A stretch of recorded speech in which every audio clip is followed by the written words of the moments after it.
Hi everyone, welcome to my channel. I am Navyata. I am an advanced standing DDS candidate at New York University. So in today's video, I'm going to be giving a very realistic overview of how I applied to the DDS program and what are the different steps. I have divided this video into 3 steps. First is everything to do with the preparation and exams. The second is to do with the application process, and the third to do with the post-application.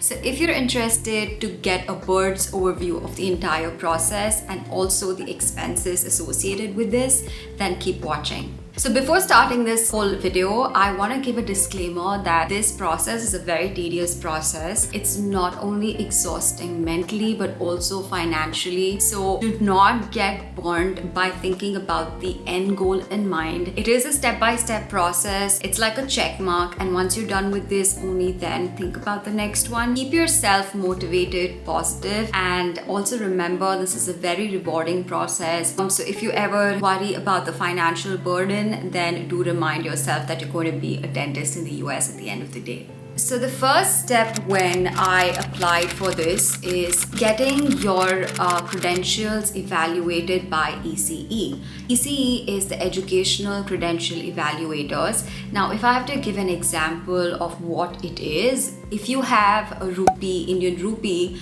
and if you want to decipher how it is in the US, then you basically convert to the US dollar.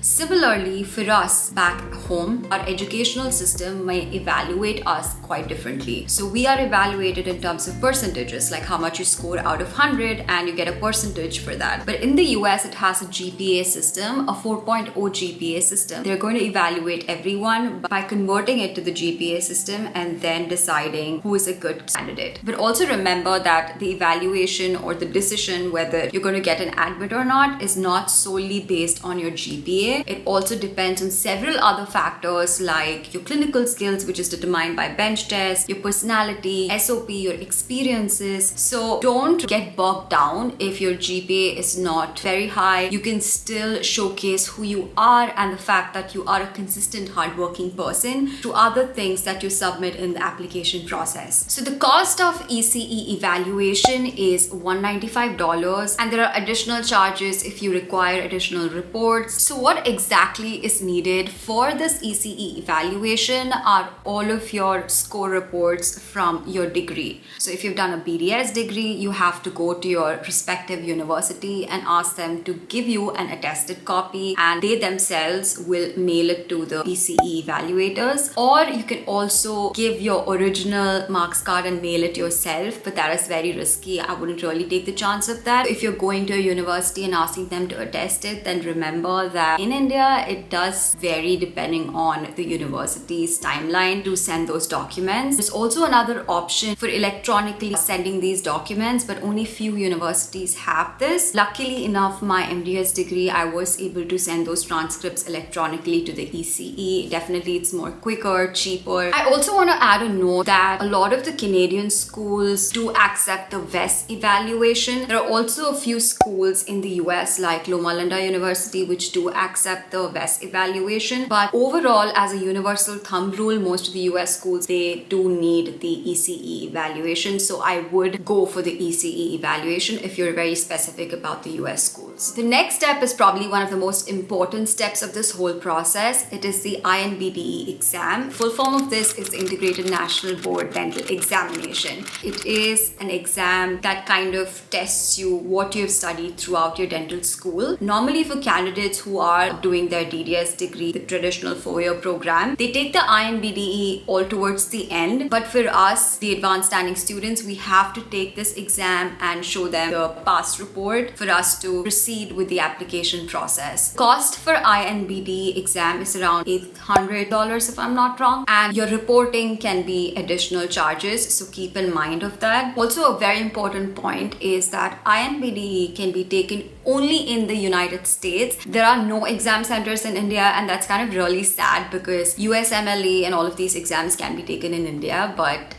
unfortunately we have to come to the States. There are additional costs for the travel expenses as well, and if you do not have anyone here, then lodging, food and everything are additional costs. The third step, and probably one of the last exams that is a requirement for this process, is the TOEFL exam. TOEFL is an English exam. Please do remember that it's not something where if you know English, you're going to do great in this exam, because this does require planning and you need to be articulate and organized in the way you answer. TOEFL is not something which can be taken lightly, because a lot of universities need a certain score minimum to apply to these schools even. So already international students have so little options, so you do not want to reduce your options further by not getting that minimum TOEFL score. The TOEFL thankfully can be taken in our home countries, and it can range anywhere between $200 to $250 based off the location where we're taking. Moving on to the phase 2, I'm going to be talking about the application process, all about CAPIT, SOP,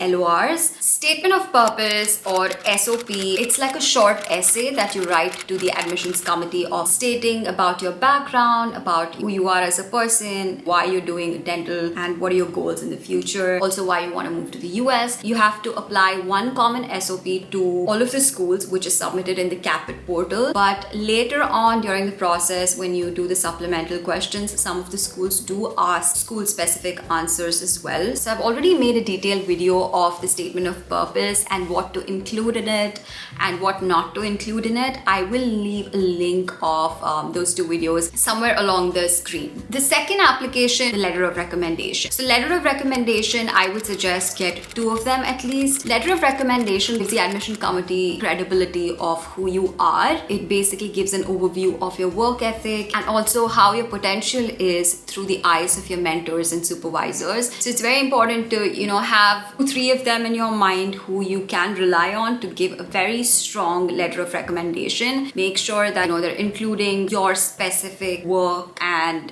what are the things you've done with them, so that the admissions committee gets a more personal overview of who you are. And the third point in this is, of course, the CAPIT portal. I think this is one of the most important things that you have to give attention to every tiny detail when you're writing it. Do not be very clumsy in your writing, or don't just overlook the grammatical errors. And every single thing will be looked by the admissions committee, and it's always good to read, rewrite, rereading till you submit. So if I have to explain what exactly CAPIT portal is, it's more like an application on a phone where you have these slots that are given, where you can drop your SOPs, letters of recommendations, any certificates, and you basically pay a fee with which it's going to go and submit it to the school so that they can review your application. Cost for CAPIT is around $260, which basically helps you to submit to the first school, and then every additional school it charges you around $115. So it really depends on you how many schools you want to apply to. I personally applied to about 10 schools, but normally international dentists do apply to 10 schools as a minimum, because the statistics of the number of students who get into this program is very few. For the international dentist program, there are only 627 available seats in 2018-19 cycle, out of which a lot of them are giving preference only to green card holders, or basically the US residents. The acceptance rate is about 26%. University of Colorado has given an acceptance rate of about 9.82% for the class of 2026, which is already published on their website. I will leave a link down in the description box and you can check it. So if you have acceptance rates of about 10%, you can imagine how much highly competitive and high sought over this process is. So please cut yourself some slack, and if you definitely apply with all of the right documents and the right scores, you will definitely get an admit. So for CAPIT, what are the documents that you need to have in handy before